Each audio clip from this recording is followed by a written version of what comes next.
Àdìgbò kẹ́rì ọlọ́run mọ̀ kọ́ lọ́dún kú ọdún o.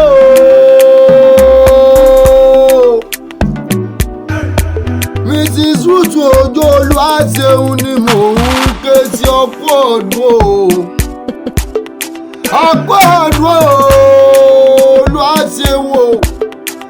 Àsìkò àṣẹ happy birthday to you o ọmọ lọ́jọ́ bí o. Àṣe ìsàmọ́dún mo pọ́dún ayọ̀ lọ́sì mọ̀ṣẹ́ onírèlẹ̀ ọ̀sì mọ̀ gan ni. Olódùmarè tó sọ láti kékeré títí tó fi dàgbà lóní lábẹ́ kó túbọ̀ mọ̀ sọ kó mọ̀ ṣe padà lẹ́yìn rẹ̀. Àgbọ̀dọ̀ àsìkò àṣeyẹ o ojú rẹ̀ ò ní fọ́ etí rẹ̀ ò ní di gbọ́wọ́gbọ́wọ́ ò ní gbọ́wọ́ rẹ̀ gbẹ́sẹ̀gbẹ́sẹ̀ ò ní gbẹ́sẹ̀ rẹ̀ ẹsẹ̀ rẹ̀ ló fi wá ohun tí wàá jẹ Olódùmarè ò ní jẹ́ ọ̀rẹ́ lédè ẹ o ọmọ ọbẹ̀ ni ọbẹ̀ níbẹ̀ sọ àtẹlẹsẹ̀ ní tẹ̀nà ojúmọ́ onímọ̀ kí balùwẹ̀ má máa gbọ́rẹ́ omi dandan ní kọ́ ọmọ rírẹ̀ gbà wò orígun mẹ́rin ní ṣúgà ní mẹ́rẹ̀ẹ̀rin adùn ni inú rẹ̀ mọ́ dùn ọkàn rẹ̀ mọ́ balẹ̀ dandan ni kò dàgbà kó dògbò màmá Adérónkẹ́ ni mò ń ké sí màmá Olúwadámiláre mọ́ dákọ̀jọ̀kọ̀jọ̀ màmá Joseph Torres òní ní sọ́ọ̀dún ẹ̀kórí ọjọ́ ọmọ sọ̀pọ̀lọpọ̀ ọdún láyé nínú gbàgbọ́ ní màrìwọ́ ń gbẹ́sẹ̀ sọ ìwà mọ̀ọ́sẹ̀ sọ owó wọ́n mọ̀ọ́sẹ̀ sọ láwàá mọ̀ọ́sẹ̀ sọ yìí Olódùmarè òní jẹ́ ọ̀tẹ̀ ọ̀ní ẹgbọ́ onírìn ní bèbí ẹ̀wọ̀n òde tánlá tán kídé Olódùmarè òní ìjọba wọn lọ ọmọ Ìjẹ̀ṣà òṣèré ọmọ onílẹ̀ òbí wo níṣẹ́lẹ̀ bàbá tó bí ọlọ́mọ gangan Ìbàdàn jákàndù kan bẹ̀rẹ̀ níṣẹ́lẹ̀ ọkọ rẹ̀ gangan gẹ́gẹ́ kọ́délé bàbá rẹ̀ náà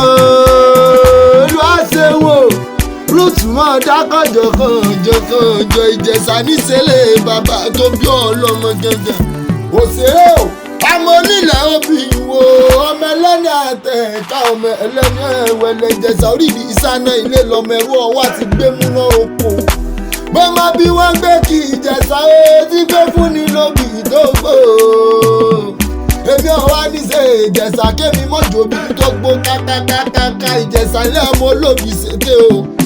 ọmọ olóbi ṣẹ̀fàwò ọmọ olóbi kan wáwá ń tiriwọ́ ọmọ olóbi kan wọ̀wọ̀ ń tiriwọ́ obì ìtọ́jẹ́ tẹ̀ni àwọ̀ sápò ẹni ìjọ kí ṣe tẹ̀ni àwọ̀ ọ̀dànù sínú gbọ́ ọmọ ẹranko burúkú aróhùn mú jẹ ni wọ́n fi pò oríkì bàbá tó bí ọlọ́mọ gangan ọmọ wa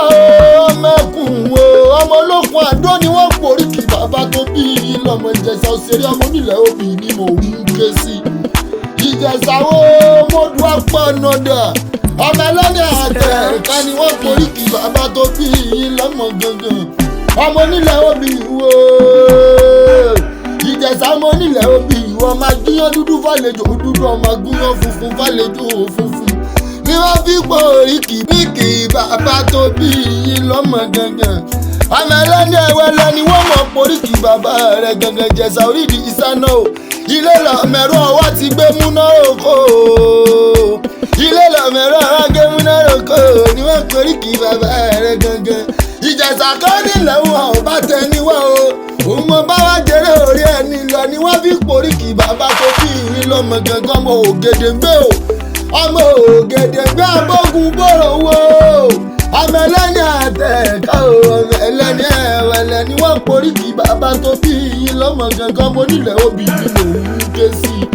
ọmọ Olúyẹyẹ ọmọ yọkọyọkọ ọmọ gẹ̀dẹ̀ yẹ́dọ̀yẹ́dọ̀ níṣẹ́lẹ̀ bàbá tó bí ọlọ́mọ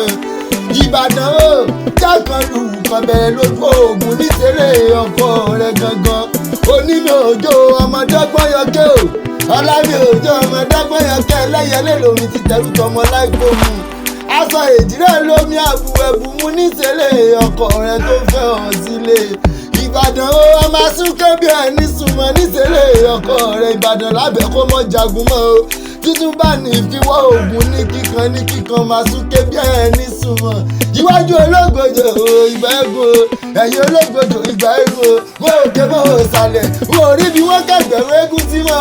ológbòjò dọ́gbọ́n yọgbó ọmọ àríkẹ́yàn gbọ̀ngàn òjò láró mi wẹ̀ nílẹ̀ àròlù ni wọ́n porí kí àwọn kan rẹ̀ gangan Ìbàdàn jákàndù kan bẹ́ẹ̀ lójú ogun aláwọ̀gbọ́jọ wọn kì í fọkọ́ kọlẹ̀ nígbàlẹ̀ o béèyàn bá fọkọ́ kọlẹ̀ nígbàlẹ̀ wọ́n kó sá bàbá rẹ̀ lọ́kọ́ mo pẹ́ mi ò ní fọkọ́ pa bàbá mi yọ bí n lólu ọmọ lérí ikú pogun òjò láró mi rẹ̀ nílẹ̀ àròlù nítorí àwọn kan rẹ̀ gangan olùhàṣẹ̀rò òjò ọ̀pọ̀ ọdún òwe ọkùnrin yẹdùn ọkọ̀ àjọ̀dún orí kọ́ọ̀dún àṣẹ ìṣàwọn ọdún mo pọ́ọ̀dún ayọ̀ lọ sí ìmọ̀sán nírèlẹ̀ lọ sí ìmọ̀ gani